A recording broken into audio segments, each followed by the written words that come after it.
नमस्कार शिक्षक साथियों, एक बार फिर से निष्ठा 2.0 मॉड्यूल 8 जिसके अंतर्गत विद्यालय नेतृत्व अवधारणा एवं अनुप्रयोग को रखा गया है, इसके मूल्यांकन कार्य को अभी हम लोग करने जा रहे हैं। मित्रों, इसमें जो 20 प्रश्न आएंगे उसको अभी हम लोग सॉल्व करेंगे। उसके बाद के जो 2 सेट्स उपलब्ध रहते हैं उसे भी मैं करूंगा और उसे मैं इस वीडियो के बाद वाले वीडियो में पोस्ट करूंगा। तो चलिए दोस्तों, अब हम लोग मॉड्यूल 8 के मूल्यांकन कार्य को शुरू करने जा रहे हैं। और मित्रों, शुरू करने से पहले आप लोगों से एक नम्र निवेदन है कि कृपया चैनल को सब्सक्राइब जरूर कर लें, बेल आइकन को जरूर दबा दें और लाइक बटन को जरूर दबाएं। मित्रों, मूल्यांकन 8 इसके प्रश्नोत्तरी को अभी हम लोग सॉल्व करने जा रहे हैं और हमारी पूरी कोशिश रहेगी कि एक भी प्रश्नों का उत्तर गलत ना हो, ताकि सभी को इस वीडियो से लाभ ज़्यादा से ज़्यादा मिले। तो दोस्तों, और हम लोग आगे बढ़ेंगे, फिर हम लोग हर प्रश्न को सॉल्व करेंगे और अंत में उसके स्कोर कार्ड को भी देखेंगे। और स्कोर कार्ड से यह पता चलता है कि मैंने कितने प्रश्न सॉल्व किए और उसमें मुझे कितने अंक प्राप्त हुए। तो मित्रों, उस स्कोर कार्ड को जब भी आप कोई वीडियो देखते हैं तो सबसे पहले आप उसको बढ़ा करके उसके अंत के स्कोर कार्ड को जरूर देख लें। और दोस्तों, हम लोगों के समक्ष पहला प्रश्न आ गया है, अकादमिक पर्यवेक्षण की तकनीकों में शामिल नहीं है। और प्रिय शिक्षक बंधुओं, इसका सही उत्तर है शिक्षकों पर हावी होना। मैं इस पर सेकेंड ऑप्शन इस पर क्लिक कर रहा हूं और आगे बढ़ जाता हूं। अगला प्रश्न है, प्रिय मित्रों, आप शिक्षार्थी प्रतिफलों को शिक्षण अधिगम प्रक्रियाओं के साथ कैसे जोड़ते हैं? और चारों ऑप्शंस में से इसका सही उत्तर है शिक्षार्थी प्रतिफल प्रभावी शिक्षण अधिगम प्रक्रिया पर निर्भर करते हैं। दूसरे ऑप्शंस को मैं क्लिक कर रहा हूं और अब आगे बढ़ता हूं। और अगला प्रश्न है, प्रिय मित्रों, सीखने के दौर लर्निंग राउंड्स सबसे ज्यादा सहायक हैं। और चारों ऑप्शंस में से इसका सही उत्तर है शिक्षण अधिगम प्रक्रियाओं के प्रभावी अंतरण के लिए शिक्षकों की क्षमताओं के निर्माण में। और मैं इसके चौथे ऑप्शंस को क्लिक कर रहा हूं और आगे बढ़ जाता हूं। प्रिय शिक्षक बंधुओं, अगला प्रश्न है, आत्मचिंतन के लिए अनिवार्य है। और चारों ऑप्शंस में से इसका सही उत्तर है विचारों एवं कार्यों का विश्लेषण और मूल्यांकन करना। मैं इसके तीसरे ऑप्शंस को क्लिक कर रहा हूं और आगे बढ़ जाता हूं। और इस प्रकार दोस्तों, अब हम लोगों के पास एक नया प्रश्न आ गया है, लीडरशिप फॉर लर्निंग फ्रेमवर्क में शामिल नहीं है। और चारों ऑप्शंस में से इसका सही उत्तर है मतभेद पैदा करना। मैं इसके दूसरे ऑप्शंस को क्लिक कर रहा हूं और अब आगे बढ़ जाता हूं। अगला प्रश्न है, मित्रों, एक परिवर्तनकारी नेतृत्वकर्ता वह है जो, और चारों ऑप्शंस में से इसका सही उत्तर है दूरदर्शी है। मैं इसके तीसरे ऑप्शंस को क्लिक कर रहा हूं और अब आगे बढ़ जाता हूं। अगला प्रश्न है, मित्रों, इनमें से किसे एक नेतृत्व अभ्यास के रूप में वर्णित नहीं किया जा सकता है और चारों ऑप्शंस में से इसका सही उत्तर है विद्यालयी कार्यों का ठीक से प्रबंध न करना। मैं इसके दूसरे ऑप्शंस को क्लिक कर रहा हूं और अब आगे बढ़ जाता हूं। अगला प्रश्न है, प्रिय शिक्षक बंधुओं, एक विद्यालय नेतृत्वकर्ता के लिए स्वयं का विकास महत्वपूर्ण है और चारों ऑप्शंस में से प्रिय शिक्षक बंधुओं इसका सही उत्तर है अपने आत्मविश्वास को बढ़ाने के लिए जो उसे चुनौतियों को स्वीकारने हेतु तैयार करता है। मैं इसके दूसरे ऑप्शंस को क्लिक कर रहा हूं और अब आगे बढ़ जाता हूं। अगला प्रश्न है, प्रिय शिक्षक बंधुओं, एक माध्यमिक विद्यालय नेतृत्वकर्ता को क्या होने की आवश्यकता है और चारों ऑप्शंस में से इसका सही उत्तर है लीडर बाय एक्शन। मैं इसके पहले ऑप्शंस को क्लिक कर रहा हूं और अब आगे बढ़ जाता हूं।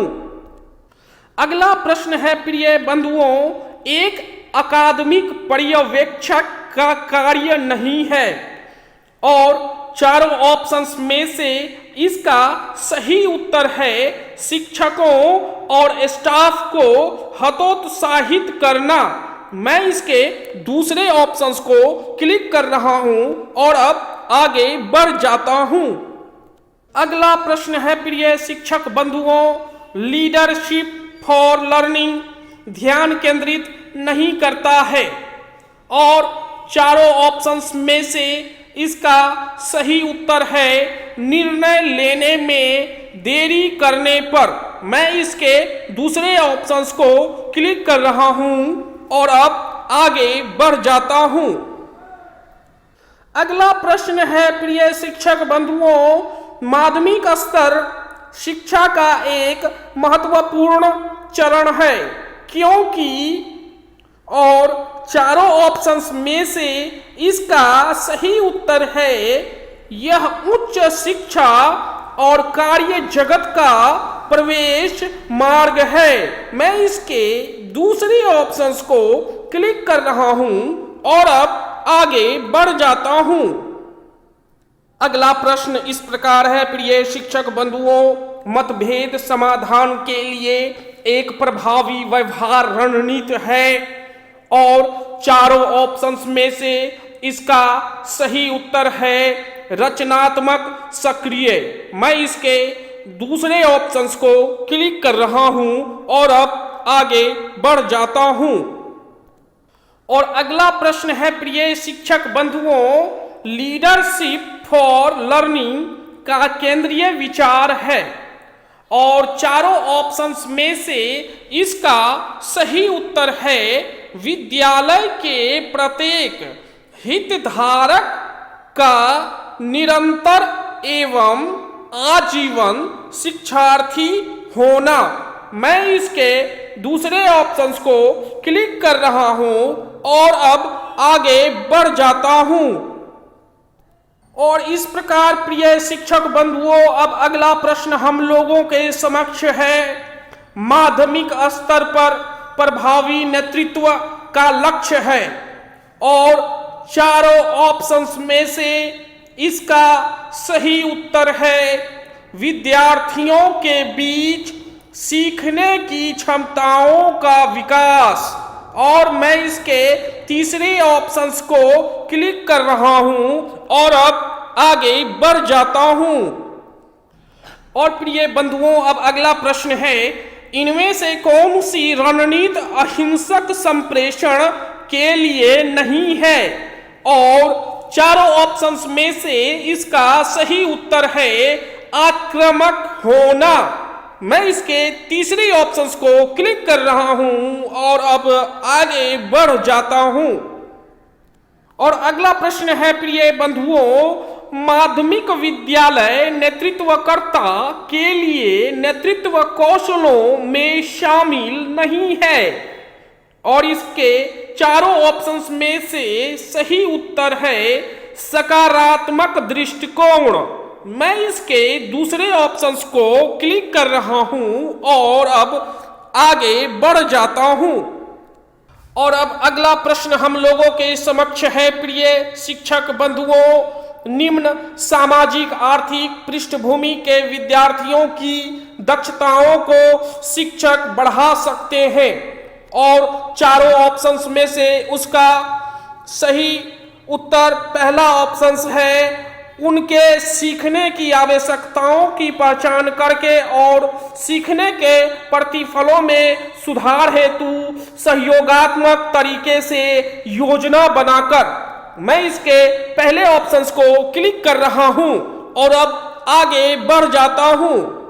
अगला प्रश्न है बंधुओं, लीडरशिप फॉर लर्निंग की खास विशिष्टताएं निम्न में से प्राप्त नहीं होती। और चारों ऑप्शंस में से इसका सही उत्तर है निरंकुश नेतृत्व। मैं इसके चौथे ऑप्शंस को क्लिक कर रहा हूं और अब आगे बढ़ जाता हूं। अगला प्रश्न है बंधुओं, एक शिक्षक को परामर्श देने के दौरान इनमें से कौन सा सही रवैया नहीं है। और चारों ऑप्शंस में से इसका सही उत्तर है समस्या समाधान की कम क्षमता होने के कारण शिक्षक की आलोचना करना। मैं इसके दूसरे ऑप्शंस को क्लिक कर रहा हूं और अब आगे बढ़ जाता हूं। और प्रिय शिक्षक बंधुओं, इस प्रकार हम लोगों ने 20 प्रश्न सॉल्व कर लिए हैं। और आप देख सकते हैं कि 20 प्रश्नों को मैंने सॉल्व किया है, एक भी प्रश्न को मैंने नहीं छोड़ा है। और अब मैं सबमिट बटन पर क्लिक करने जा रहा हूं और देखते हैं कि मेरा स्कोर 20 में से कितना आया है। और चलिए अब मैं सबमिट बटन पर क्लिक कर रहा हूं। और प्रिय शिक्षक बंधुओं, मेरे साथ आप लोग भी देख सकते हैं मेरा स्कोर कार्ड कि मैंने जो 20 प्रश्न सॉल्व किए थे उसमें से मुझे 20 में से 20 अंक प्राप्त हुए हैं। और प्रिय शिक्षक बंधुओं, अब अगला जो 2 क्वेश्चनों का सेट है उसे भी मैं जल्दी से ही तैयार करके आप लोगों के समक्ष प्रस्तुत कर दूंगा अगले वीडियो में। जो प्रश्नों का सेट इससे मिलता जुलता नहीं होगा सभी सम्मिलित होंगे और जो रिपीटेड क्वेश्चंस होंगे उन्हें मैं छांट दूंगा। और रिपीटेड क्वेश्चन छांटने के बाद जो भी प्रश्नों का एक समूह तैयार होगा उस समूह को मैं अगले वीडियो में आप लोगों के समक्ष प्रस्तुत करूंगा। लेकिन दोस्तों उसे मैं लाइव प्रस्तुत नहीं करूंगा, उसे मैं टाइप करके और उसमें एक अच्छा सा बैकग्राउंड म्यूजिक लगाकर आप लोगों के समक्ष प्रस्तुत करूंगा ताकि आप लोग मन से उसे देखें। और चाहे कैसा भी प्रश्नों का सेट आपके मोबाइल पर अवतरित हो तो आप बिना बेहिचक इस वीडियो को और उस उत्तरमाला के वीडियो दोनों वीडियो को देखकर आप बेहिचक 20 में से 20 अंक प्राप्त कर सकते हैं। मिलते हैं दोस्तों अगले वीडियो में, तब तक के लिए धन्यवाद। और चलते चलते दोस्तों कृपया अंत में एक बात मैं और कहूंगा कि चैनल को सब्सक्राइब जरूर कर लें, अपने अन्य शिक्षक बंधुओं में भी ज्यादा से ज्यादा शेयर करें, बेल आइकन को जरूर दबा दें ताकि नोटिफिकेशन सबसे पहले आप तक पहुंचे, लाइक बटन को जरूर दबा दें। धन्यवाद दोस्तों।